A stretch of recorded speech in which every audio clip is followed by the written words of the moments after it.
everyone, Melissa here, coming on today with hashtag Two Crafters, One Design, hosted by myself, Mo Creations, Girliest Cards, which is Gloria, and You See Why I'm a Diva, which is Lisa. And we will also be entering our makes into hashtag Sat More Makes, which is hosted by Norwood. So make sure you check out all the links down below. So this week's theme for hashtag Two Crafters One Design was to use artist supplies, and I love how this card turned out.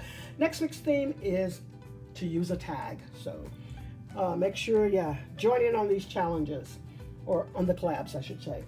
Okay, so this week I use once again this watercolor paint splatter, which I picked that up from Tuesday morning.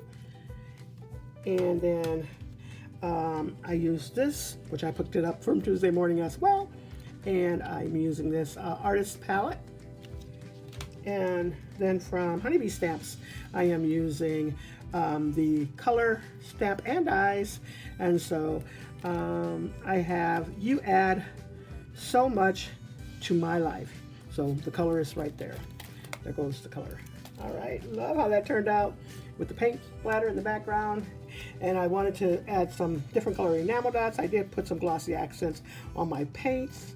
And then I used four different colors for the color up there. But love how that turned out. Look at that paint splatter. I'm finally getting the hang of that paint splatter. There goes the inside of the card.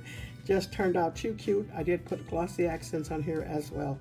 All right, so we are going to be excited to come over to visit your channels. Just use those hashtags, and that's all I have for you. Make sure you check out the picture at the end. Thanks so much, everyone. You all have a blessed and crafty day.